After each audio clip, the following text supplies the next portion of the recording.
Bonjour à tous et bienvenue dans cette nouvelle vidéo. Aujourd'hui on va s'attaquer à la partie 2 du jour numéro 8 du Advent of Code 2019. Donc dans la partie 1 on va décoder un petit peu le format d'image avec plusieurs couches. Donc on avait réussi à décoder cette chaîne de caractères. Et dans la partie 2 on va devoir maintenant afficher vraiment l'image. Donc pour ça les pixels ont trois possibilités, 0 pour noir, 1 pour blanc et 2 pour transparent. Et on va devoir superposer les couches et transformer tous les pixels transparents. Si un pixel est transparent, par exemple ce 2-là, il va transparaître sur la couche numéro 2, c'est toujours un transparent, et sur la couche numéro 3, c'est un 1, donc ça va être blanc.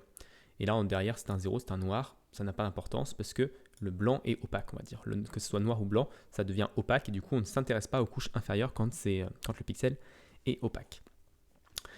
Donc on va pouvoir faire ça tout de suite. Alors j'ai un petit peu triché pour cette partie-là, c'est la première, c'est que j'ai déjà fait la solution mais que ma solution n'a pas fonctionné. Alors j'ai réussi à calculer le bon résultat, mais le problème c'est que j'ai essayé d'afficher ça en console, donc avec des zéros et rien du tout, des espaces, pour essayer de visualiser l'image, et en fait j'arrivais pas à lire l'image. Avec les zéros c'était pas assez, on va dire que c'était pas assez, le contraste n'était pas assez bon.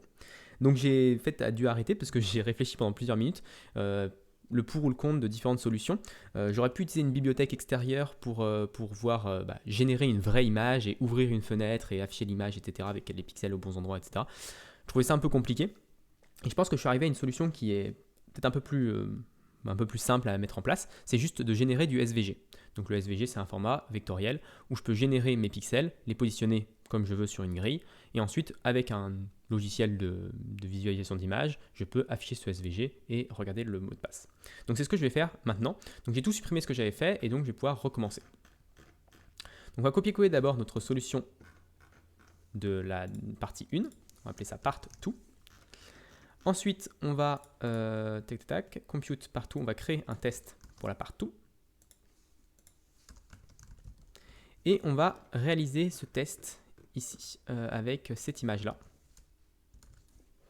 Donc cette image-là, ce que ça va nous donner, ça va être un vecteur qui contient, on va dire, ils ont dit 0, 1, 1, 0. Donc 0, 1, 10. 0, 1, 1, 0. Ensuite, on a compute part tout. Et le problème, c'est que je ne pense pas qu'on puisse comparer un vecteur comme ça. On va voir. 2, 2, hop, je vais mettre ça comme ça. Et compute partout, on va le faire retourner un vecteur. Donc là, ce sera un vect i32. Est-ce que ça fonctionne, la comparaison? Oui, ça fonctionne. Ok, on peut comparer directement deux vecteurs à ce niveau-là. Alors, maintenant, qu'est-ce qu'on va faire à ce niveau-là de notre compute partout? Donc on a toujours notre layer count, très bien, on va parcourir notre chose. Ici, on peut tout simplement simplifier un petit peu ça, parce qu'on sait qu'il n'y a que des pixels 0, 1, 2. Donc ça nous simplifie vraiment les choses. Au lieu d'avoir tous ces 0 count, etc., ces min, on va pouvoir les enlever. Donc ça ne nous intéresse plus, ça. Ce if, on n'a plus besoin non plus. Ensuite, ici, ce qu'on va retourner, ça va être le vecteur qu'on va construire. Donc on va construire un vecteur. Let mut, comment on va appeler ça? On va appeler ça result, on va s'embêter. Hop. Et là, on va retourner result.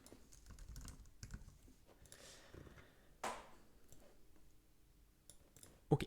Ensuite, donc une fois que ceci est fait, on va pouvoir parcourir les layers et on va afficher x, y à ce niveau-là. Une fois qu'on a xy, on va avoir l'index qui est xy. Donc ça, c'est l'index index from string. On va appeler ça peut-être comme ça. Et on va avoir un deuxième index qui va être l'index dans le vecteur résultant. Donc l'index dans le vecteur résultant, ça va être juste cette partie-là. Donc là, c'est index for vector, for result. Et ça for plutôt que from. Donc là, c'est l'index for le result, donc pour ce résultat, et l'index for string. Ensuite, on n'a pas de problème à ce niveau-là. Récupérer le digit. Hop, donc là, c'est la string, image à string, et ça, c'est... je sais pas trop comment on peut appeler ça. On peut appeler ça forme source plutôt. Et ici, on peut appeler ça source plutôt que digits, parce que c'est un peu bizarre, digits, vu que c'est pas vraiment... Enfin, c'est plus vraiment des chiffres, c'est des pixels, mais bon. Donc, si le digit est égal à 0, si c'est 1, si c'est 2. Ok. Donc, si c'est 0, qu'est-ce qu'on va faire? Alors, qu'est-ce qu'on va faire si c'est 0 à ce niveau-là?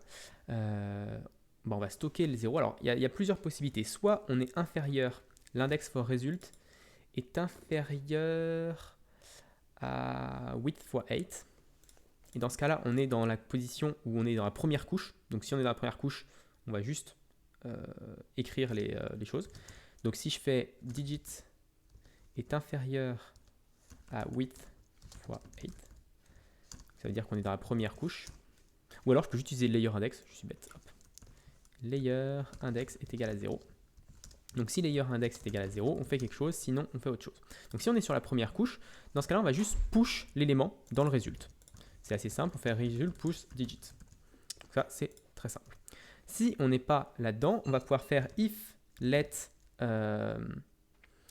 sum. Il y a forcément sum, donc on peut récupérer directement le résultat. Donc on peut dire if result. Alors c'est pas comme ça, tac. If result, ouvrez accolade, index for result, est égal à 0. Dans ce cas-là, on stocke la nouvelle valeur. Et c'est seulement dans ce cas-là qu'on va stocker la nouvelle valeur. Donc là, ce sera digit. Est-ce que ça, c'est bon? Est-ce que je peux fermer ça? Est-ce qu'il se plaint de quelque chose? Collapse if. Donc là, il me dit que je peux faire comme ça, je pense. Ça va déjà enlever une partie des erreurs. Voilà. Result for index, i32 cannot be indexed with i32. Ça, c'est un vec de i32. J'ai l'impression qu'il n'est pas d'accord sur ce qu'il y a à l'intérieur. Ah oui, non, parce que ça, c'est un usize. Ok. As usize. As usize. Je peux du coup enlever cette partie-là. Alors, tac. Donc là, si on est sur la couche numéro 0, si on est première couche, on push simplement le digit. Et sinon, on va checker, si on arrive sur la couche 1, 2, 3, on va checker si c'est un pixel transparent, égal à 2. Ça va mieux fonctionner. Dans ce cas-là, on stocke la chose. Et enfin, on retourne le résultat. Donc là, ça devrait fonctionner, je pense. Cargo test. Et effectivement, ça passe. Donc maintenant, on va pouvoir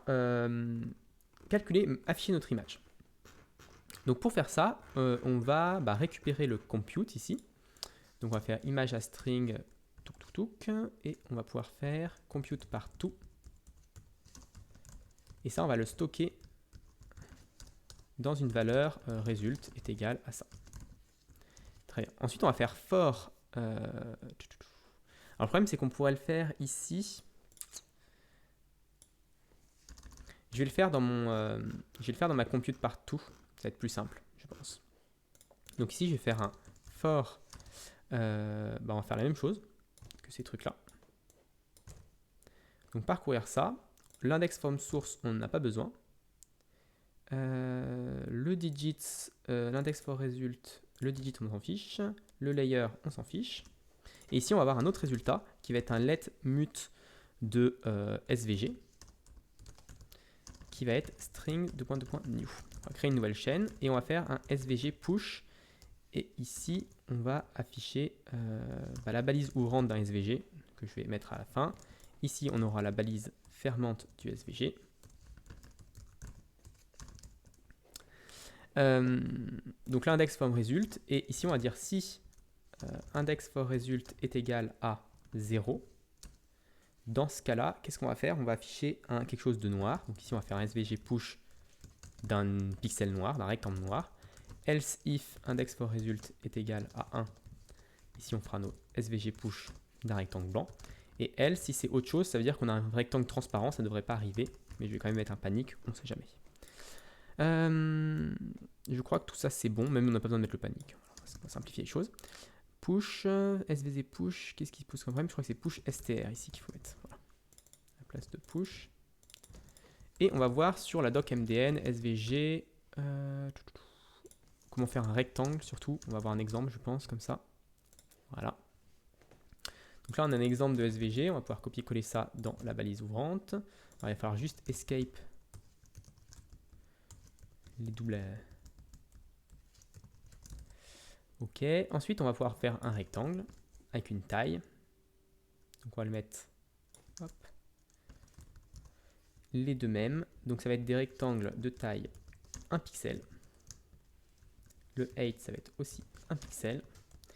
Et on va lui mettre le x qui va être égal à quelque chose. Tac. X est égal à quelque chose et y est égal à quelque chose aussi. Et donc là, ça va être égal à xy. Est-ce que je manque quelque chose ici? Alors oui, on a des... Tac, tac, tac. Est-ce que j'ai pas oublié des choses à escape? J'ai pas l'impression. On va avoir un fil aussi. Alors, je vais re-regarder si le 0 c'est le noir ou le blanc. 0... 0 is black. Donc fill black. Et ici, ça va être fill white. Ok, donc ça c'est bon. Et maintenant, il va falloir qu'on rajoute ces éléments-là. Donc pour ça, on peut utiliser le format.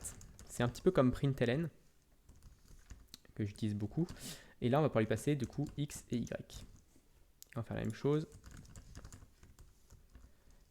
X et y. Voilà. Format. Il faut peut-être que je lui passe une hop comme ça du coup. Ça a l'air de fonctionner. Et ici, on peut faire un println de SVG.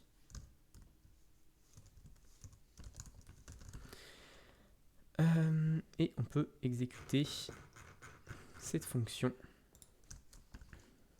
Compute partout. On n'a pas besoin d'afficher le résultat parce que c'est cette fonction qui va afficher elle-même le résultat. Hop, cargo run. Et donc là, on a un rectangle. Ça n'a pas l'air d'avoir fonctionné beaucoup. J'en ai qu'un seul pixel.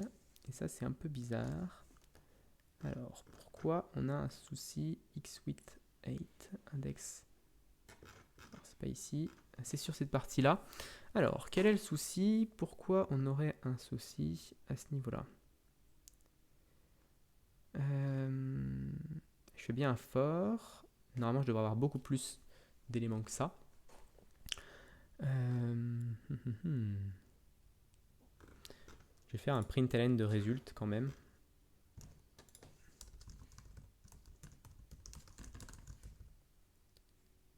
J'utilise pas le... J'utilise index for result ici. Donc ça ne risque pas de fonctionner. Donc ici, c'est pas index for result qu'il faut utiliser, c'est result index for result as usize. Ce sera plus logique. Ok. Et donc là, j'ai mon SVG. Donc je m'attends à avoir encore un autre problème. Si j'enregistre ça comme result.svg et que je l'affiche,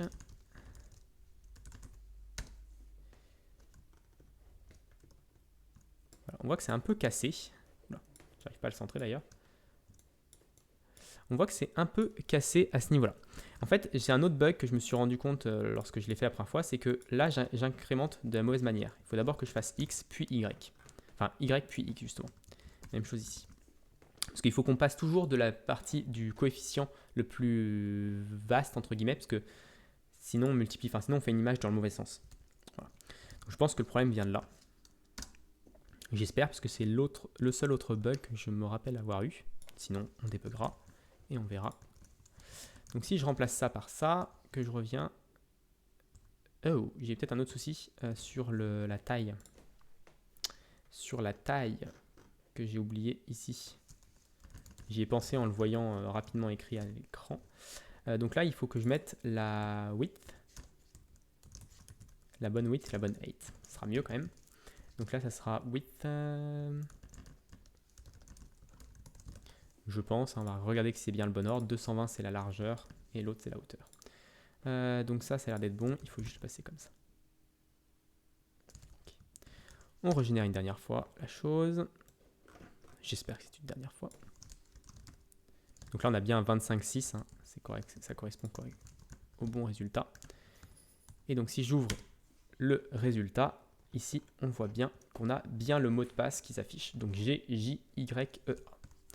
Donc, on n'a plus qu'à aller ici. GJYEA. Submit. Et c'est la bonne réponse. Donc, c'est parfait. On a terminé le jour numéro 8. Donc j'espère que cette vidéo vous a plu. Si elle a plu, n'hésitez pas à vous abonner et à la partager. C'est ce qui aide le plus la chaîne. Et moi, je vous donne rendez-vous très rapidement dans une autre vidéo pour attaquer le jour numéro 9. Bonne journée à tous.